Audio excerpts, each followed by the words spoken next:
First question, I get this all the time. How do I get motivated to use the gym?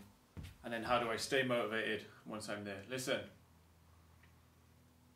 if you can't motivate yourself to improve your own life or to improve your own sporting performance, then there's nothing I can do for you. And the answer to that is you're going to stay average, you're going to stay weak for the rest of your life. You know, average isn't good, but it's not bad either. Unfortunately, I feel like humans only learn the hard way. So either your partner's going to have to leave you, or you're going to have a massive health scare before you wake up. Max heart rate. Can max heart rate increase with training? Yes, it can. If you're untrained, then you might not even see your genuine maximum heart rate because you might not be fit enough to stay in the death zone for long enough to see where your heart rate can actually go. So when you're untrained, yes you can. By training you can get closer to that maximum heart rate. You can actually find out what it is. As you get older, the nerves to your heart kind of weaken slightly, so your maximum heart rate comes down with age. There's a, the general guideline is 220 minus your age is your maximum heart rate. That's pretty general. Personally, I actually fit it quite well, but you might not. I've seen elite athletes reach nowhere near that figure, and I've seen people who are untrained reach way higher. What's the best training split? Good question. Now, you can have a pretty basic training split, upper body and lower body, in 2 workouts. Now, if you're building a physique, if you're trying to get bigger, your training splits are going to be muscle groups, aren't they? Chest and triceps, back and biceps, lower body, or upper body, lower body again, or whatever it might be. But as you go into athleticism, the training splits become performance-based. For example, power one day, strength the next, power endurance the day after, that type of thing. So early on in your training or early on in the program, your training splits will be, push, pull, whatever it might be, legs. Later on in the training program, building athleticism, it's going to be power endurance, strength endurance, off-center, single limb type of exercises, that type of thing. But you can get creative with them. Get as creative as you can.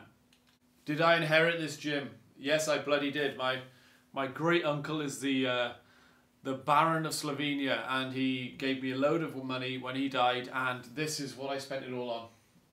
How do you go about strength training when you're traveling?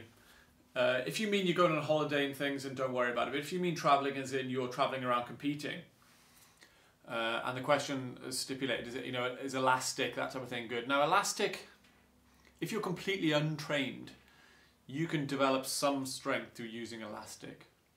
You'll quite quickly outgrow that. So I use elastic for warming up, for keeping things sharp. But if you are traveling through Europe, for example, racing on a downhill series, if you can get a barbell in the van with a 5 kilo plate to go on either end and a 10 kilo plate to go on either end, which means you have 20 kilos, 30 kilos, 40 kilos, out 50 kilos available to you, you can do quite a lot with that. So that's my best advice. Take a barbell, 2 sets of plates, sets of 5, sets of 10s. You can get a lot done with that. Best exercises for skinny boys. Now, it's a funny one this, isn't it? Because I remember being 16, 17, 18, being tiny, really small, desperate to build muscle and just not being able to. You have to be in a calorie surplus to build muscle. Protein is always the biggest lever you can pull. You should be on a really high protein diet. No matter what diet you're on, right? Losing weight, whatever it might be, building muscle, high protein is always the biggest lever you can pull. Every diet will have high protein. Now, I train a lot of women as well, and they say, oh listen, I want to start lifting weights, but I'm afraid I'm going to get bulky. You can't. Getting bulky is a seriously deliberate effort, as this question will kind of outline.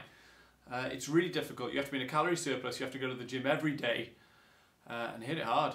Strengthening an injury-prone lower back. Now listen, lower back, there's plenty of stuff that could go wrong there. So just saying an injured lower back could mean 20 or 30 things. The best thing to do with any injury, especially in a place as complex as the lower back, is get a picture of it. Go for an MRI scan. See exactly what you've done. With all that information, you can make an informed decision from there about your recovery. Core stability is always good, hip stability, knee stability, ankle stability, because if your feet aren't connected to the ground right, then there's going to be problems further up the line.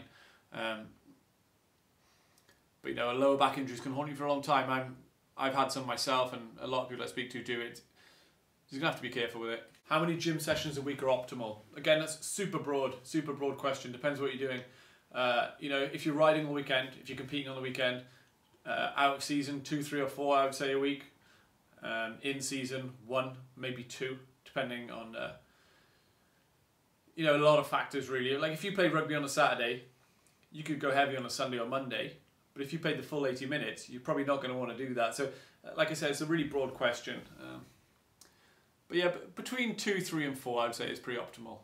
How to strengthen ankles after an injury or to prevent injury. There's 2 or 3 people asked this about ankle mobility and rehabilitation. I did a post called Bulletproof Ankles on Instagram a couple of weeks ago. Go and check that out. Some good ideas there.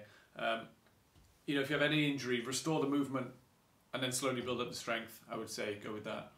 As a cyclist or triathlete, how do I build strength without building muscle? I did a post about this a little while ago as well. It's called Strength Not Size. So if you go back on my Instagram and check that out, it explains volume manipulations and stuff that you can do.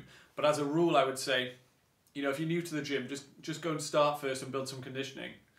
And then your main sets, maybe once or twice a week, would be heavy, but with low volume, staying away from failure. So a heavy, high volume session would be 5 sets of 5. So I'd do sort of 3 sets of 3 on a medium frequency, so sort of 2 or 3 times a week. That would be the best way to develop strength and not size. But it's a long process, it takes time.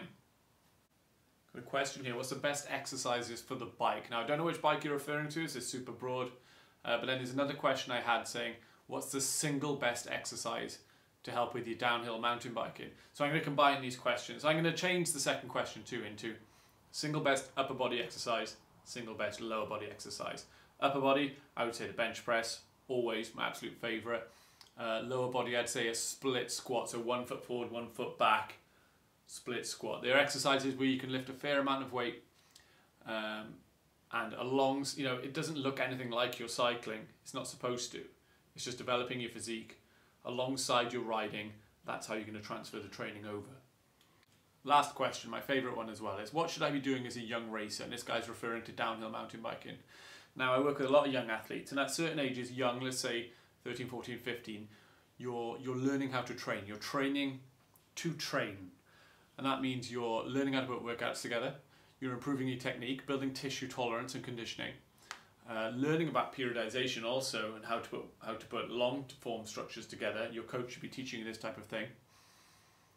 And as you get a little bit older, maybe 15, 16, 17, 18, that's when you're learning to train to compete.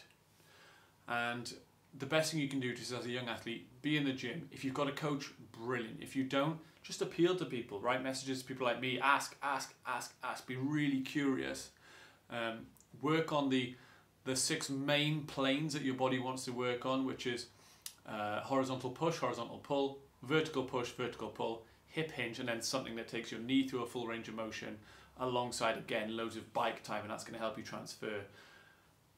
And again, I always talk about this, your training in the gym shouldn't look like your bike time. It shouldn't in any way resemble you being on the bike.